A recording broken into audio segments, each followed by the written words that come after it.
Hello, comparative religions. All right. Now, I told you I would send out answer keys this week to the last few written assignments. All right. And this is the answer key to the questions based on the hunter gatherer reading about hunter gatherers, farmers, gods, and human sacrifices. All right. Now, the author is Frank E. Smith. All right. Now, as we go through these answers, I will try to show you where the answers are in the reading. Okay. So, as we go through, I will try to point out where they are in the readings. Okay. So, question number one: who were the religious leaders during the Stone Age? Now, a lot of people said everyone was a religious leader. And to a certain extent, that is correct because anybody could be a religious leader. But if you look down here, all right, there were no preachers or priests, but there were shamans. Okay. Another word for witch doctor. All right. And anyone could be a shaman. So the religious leaders were the shamans or the witch doctors. Okay. And what was the role of the shaman? They communicated with the spirits, they described and suggested as well as performed imagined cures. They strutted, they danced, they made shouting noises to show their power. They had visions through hallucinatory drugs. Okay. And that talks about that right here. They claim to be in communication with the spirits. But shamans merely described or suggested, performed. All those answers are right here, okay, in this paragraph right there. All right. How did the members of the hunter gatherer bands participate in religion? They participated as a group, okay. From what has been seen in such societies, it appears that in general, at least individuals did not pray for themselves. Their work and their prayers were community endeavors, okay. So it was all about community welfare and morality. All right. It's what is the best for the group, right? And of course, they made up stories to explain why things happen. All right, they believe in simple cause and effects, so they came up. They let their imaginations run. They did not believe in skepticism or suspended judgment. They had no idea of progression and discovery and knowledge. They did not believe in progress, so they came up with simple cause and effect stories that they passed from generation to generation about why things happen. All right, and that was question number three. All right. Question four: how did hunter gatherer people see the universe and the world around them? Okay, that's down here in this paragraph. Stone Age people believed they were living at the center of the universe. Okay, the earth was a disk extending not far beyond human neighbors, mountains, or shorelines. Movement was the product of will. Okay, the earth was a disk extending not far. So there's the answers to that. They're in the center of the universe. And they saw the sun, moon, and stars closer than they were and as moving by will. All right. Question number five: how did they view spirits? Okay. The will was the spirit. All right. Seeing a lifeless body of those that had died, people believed the spirit of that person had left their body and gone to an invisible world where spirits of the dead dwelled. Okay. When a person saw his reflection in water, he believed he was seeing his spirit. All right. So the world is filled with many spirits and they hover around them invisible. All right. And those two paragraphs right here and right here talk about those spirits. Okay. How did they deal with the dead and why? Spirits could invade things and people. So they ate flesh to acquire part of the spirit, special qualities. All right. If we go down here, people saw spirits as able to invade things as well as persons. If a rock happened to have a shape that reminded one of a dead uncle, it might be because the spirit of the uncle had invaded and became part of that rock.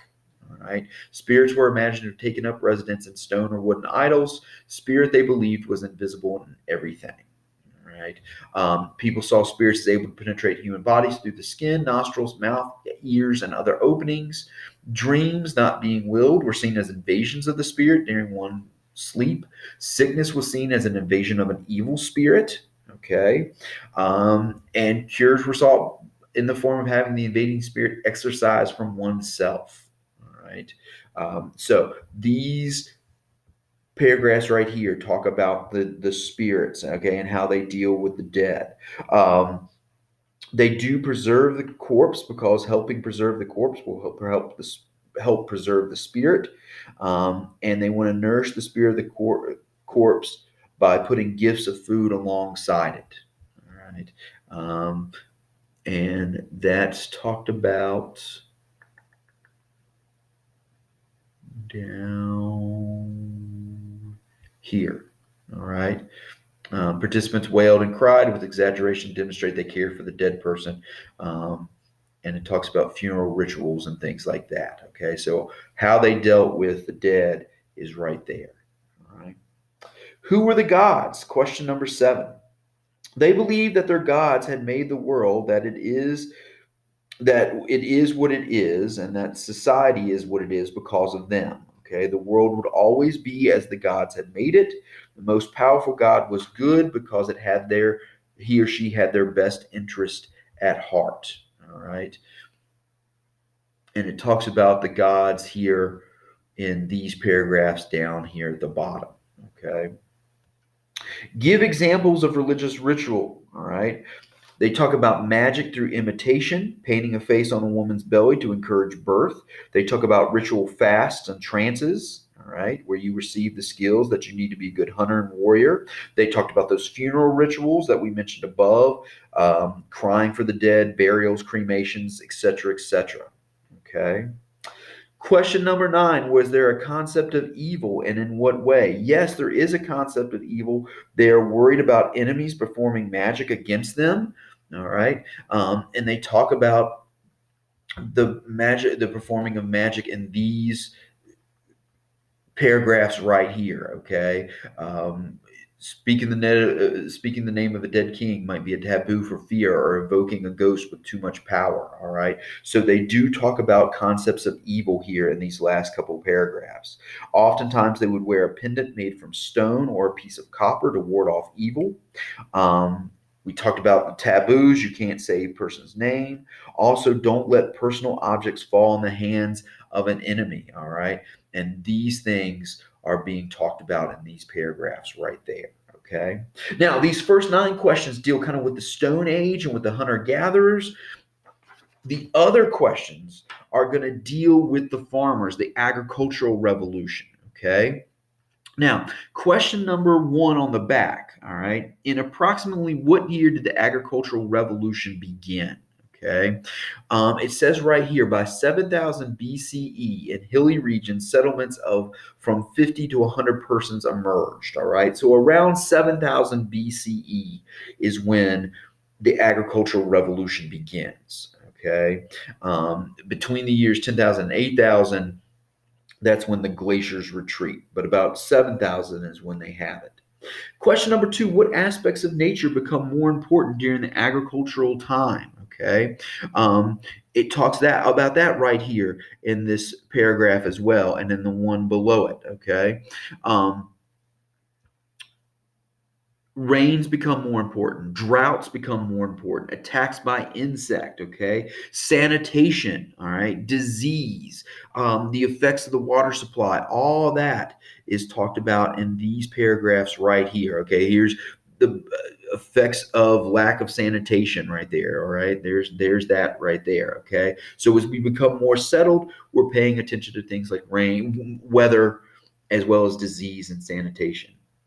Describe the significance of fertility in religion. All right. Now, this is an interesting one. Okay.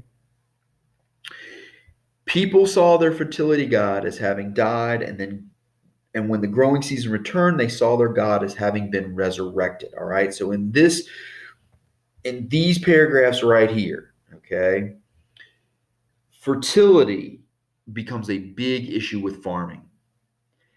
And fertility becomes associated with sexual intercourse. Right. Um, God's created sexuality. All right. You have father plus mother God equals children gods. And it talks about here men and women would often copulate in the fields to be good examples to the gods who would send the growing seasons. Okay. So fertility and agriculture become very, very important because it's tied to the growing seasons. All right. And then the last question, question number 4 there, why were sacrifices conducted here in this last paragraph right here? Sacrifices like killing someone or an animal sent that creature in the form of a spirit to the invisible world of the gods. Uh, Misfortune resulted because the gods were displeased, and you had to please them by sending them gifts, namely sacrifices. Okay.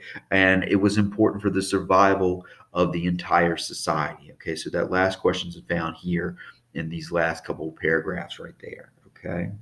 Now, the last thing on the worksheet was in paragraph form, describe the progression of religion from the Stone Age to the Agricultural Revolution, also known as the Neolithic or New Stone Age. Okay, now hopefully what you've seen is what we've talked about before in other societies, that we begin with a world of spirits, namely naturalistic polytheism, and that over time these spirits morph into the gods. Okay. Over time, religion becomes more prescribed and ritualized, namely the sacrifices. Religious leaders are going to gain more prominence in agricultural society because of the connection between the gods and the goddesses and the growing seasons.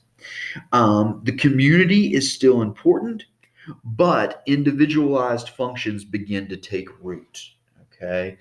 So hopefully you see that progression in this little reading and it matches up with some of the other things that we have talked about. If you have any questions or concerns about these answers or about these questions, please let me know. Do not hesitate to email me.